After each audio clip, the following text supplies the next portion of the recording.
দেখতে দেখতেই তো রমজান মাস চলে এসেছে। রমজানে ইফতারে একটু ভিন্ন স্বাদের মিষ্টি চাইলে মিষ্টি পুয়া হতে পারে একদম পারফেক্ট একটি রেসিপি। আসসালামু আলাইকুম everyone, welcome to Mehnas moms kitchen. একদম ৫ মিনিটে ইফতারের সময় মিষ্টি পুয়া রেসিপিটি আপনারা যে কেউ সহজে বানিয়ে নিতে পারবেন অতি সহজেই। এই মিষ্টি পুয়া খেতে হয় একদম মজাদার, অনেক সফট নরম তুলতুলে হয়। মিষ্টি পোয়া রেসিপিটি তৈরি করার জন্য একটি মিক্সিং বোলে আমি ২ কাপ ময়দা নিয়ে নিলাম। ময়দার সাথে দিয়ে দিয়েছি হাফ কাপ চালের গুঁড়া। ২ কাপ ময়দার সাথে হাফ কাপ চালের গুঁড়া দিয়ে দিলাম। 1/4 কাপ দিয়ে দিয়েছি গুঁড়া দুধ। গুঁড়া দুধটি অবশ্যই দেওয়ার চেষ্টা করবেন। 1 টিস্পুন দিয়ে দিয়েছি আমি বেকিং পাউডার, বেকিং সোডা নয় কিন্তু। হাফ কাপ দিয়ে দিয়েছি চিনি। চিনির পরিমাণটা বা মিষ্টি আপনারা আপনাদের পছন্দ অনুযায়ী দিয়ে দিবেন। হাফ টিস্পুন দিয়ে দিয়েছি আমি লবণ। তারপর শুকনো উপকরণগুলোকে আমি একটি উইক্সের সাহায্যে ভালো করে মিশিয়ে নিলাম। অল্প অল্প পানি দিয়ে একটি গুলা তৈরি করে নিব। একসাথে বেশি পরিমাণ পানি দিতে যাবেন না।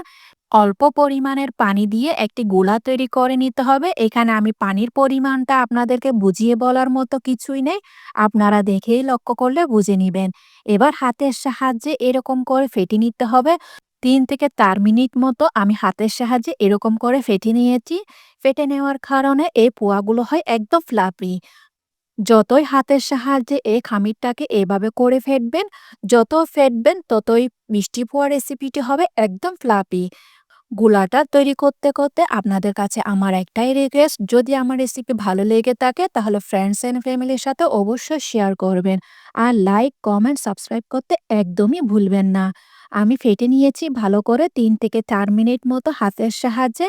দেখতেই পাচ্ছেন ব্যাটারের ঘনত্বটা ঠিক এমনই হতে হবে। দেখেই বুঝে নিবেন আপনারা। এবার এই খামিরটাকে আমি ঢাকনা দিয়ে রেস্টে রাখবো প্রায় ১৫-২০ মিনিটের মতো। এই খামিরটাকে রেস্টে রাখার কারণে আমি যে এখানে চিনি ইউজ করেছি, চিনিটি গলে আসবে। ১৫ মিনিট রেস্টে রাখবো। ১৫ মিনিট পর আমি দেখব খামিরের কি অবস্থা। রেস্টে রাখার পরে তারপর এখানে আমি ইউজ করলাম হাফ কাপ নারকেল। নারকেলকে আমি চপ করে দিয়ে দিয়েছি। আপনারা চাইলে কোড়ানো নারকেলটাও ইউজ করতে পারবেন। তবে কোড়ানো নারকেল থেকে এভাবে চপ করে দিলে নারকেলটা দাঁতে পড়বে, তাই অনেক সুস্বাদু লাগবে। মিষ্টি পুয়াটা খেতে একদম অসাধারণ লাগবে।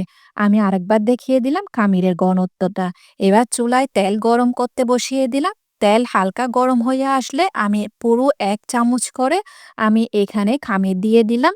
চুলার আঁচ কিন্তু হাই করা যাবে না। একদম লো টু মিডিয়ামে রেখে এই মিষ্টি পোয়াগুলো তৈরি করে নিতে হবে। একটি একটি পোয়া তৈরি করবেন আর মাঝখান দিয়ে এরকম একটু করে ফেটে ছিদ্র করে দিবেন। আমি যেভাবে দেখিয়ে দিলাম আমি আরেক চামচ দিয়ে দিয়েছি। আপনারা যত বড় সাইজের এই মিষ্টি পোয়া তৈরি করবেন, তত বড় সাইজের চামচ দিয়ে মিষ্টি পোয়াগুলাকে তৈরি করে নিবেন। মিষ্টি পোয়ার মাঝখানে এভাবে একটি কাঠি দিয়ে ছিদ্র করে দিবেন যেন ভেতরটা কাঁচা না থাকে, তাই এরকম ছিদ্র করে দিতে হবে। একটি কাঠির সাহায্যে আলতো হাতে এরকম করে মাঝখানে একটি ছিদ্র বা ফুটো করে দিবেন।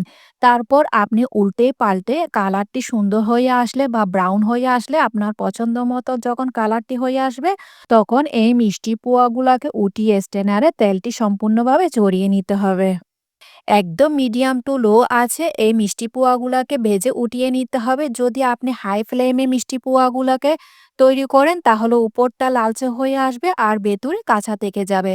তাই একদম লো টু মিডিয়ামে রেখে মিষ্টি পোয়াগুলোকে মাঝখান দিয়ে একটু ফুটো করে দিয়ে মিষ্টি পোয়াগুলোকে তৈরি করে নিতে হবে, তাহলে আর ভেতরটা কাঁচা থাকবে না। আমি এইভাবে করে সবগুলা মিষ্টি পোয়া রেসিপিগুলো তৈরি করে নিয়েছি। দেখতেই পাচ্ছেন ভেতরটা কতটা ফ্লাফি হয়েছে, দেখেই বুঝে নিবেন একদম ফ্লাফি হয়েছে। ভেতরটা সফট নরম তুলতুলে। আমি আপনাদেরকে আরেকটি পিঠা ভেঙে দেখিয়ে দিব ভেতরটা কতটা ফ্লাফি, একদম জালিদার হয়েছে, দেখিয়ে বুঝতে পারছেন। অবশ্যই অবশ্যই ট্রাই করবেন এভাবে মিষ্টি পোয়ার রেসিপিটি তৈরি করে খাওয়ার জন্য। খুবই সহজ একটা রেসিপি দেখিয়ে দিলাম আজকে। আজকে তাহলে এই পর্যন্ত, দেখা হচ্ছে নতুন আরেকটি রেসিপি নিয়ে। সে পর্যন্ত ভালো থাকবেন, সুস্থ থাকবেন, আমার জন্য দোয়া করবেন।